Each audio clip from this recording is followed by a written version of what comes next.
Hi, welcome to my photographic video diaries. I'm Andrew Aveley, professional photographer and specialist wildlife and nature photographic guide based in South Africa.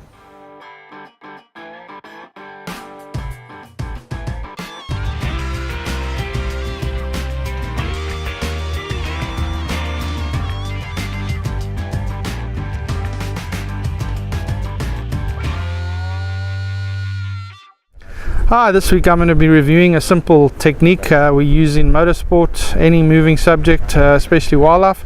It's called panning.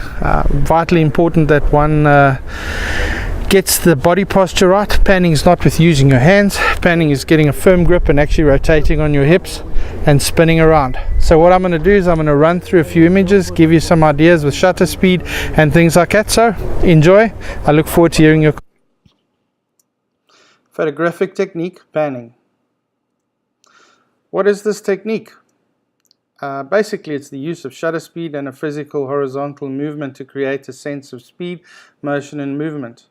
As you can see here with this herd of springbuck in the Kalahari, moving from left to right and very minimal movement up and down with a slow shutter speed gives you a sense of this herd moving at speed. What are the factors to consider? Well, firstly, the distance from the subject. The further the subject is away from you, the slower it's going to move across the frame.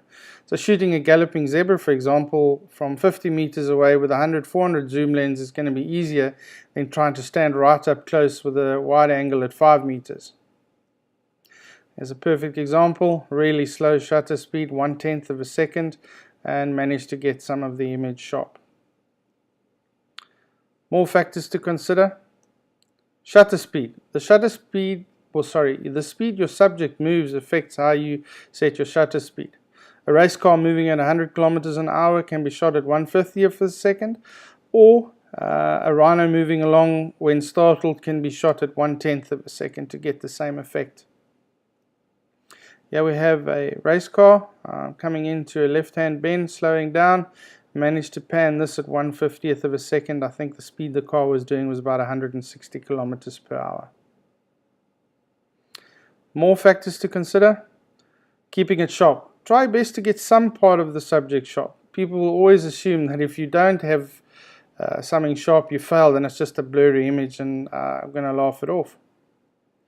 Yeah, we can see with this elephant panned at 1/15th of a second. I've got the face and the eye nice and sharp. Slow movement on the head versus the shifting body helped me create this nice image. More factors to consider. Steadiness. A fluid motion in your technique will allow you to get quality image more often than not. Common options are to handheld, or if the subjects are on the same track and movement line, you can actually use a tripod. This was done using a tripod at 24 millimeters. It was really easy to do. Set it on manual focus every time a donut. Another factor to consider, the background. The closer your subject is to the background, the more pronounced the effect and the blur will be. The visual sensation of speed will be increased and be very, very effective. I have a picture of an impala in full flight. Head is sharp, a little bit of movement, very close to the bush behind it and the ground underneath it, so it is very, very blurred. So in saying this, keep trying, practice, practice, practice. Don't lose hope. Like or subscribe to keep up to date with exciting content for 2018.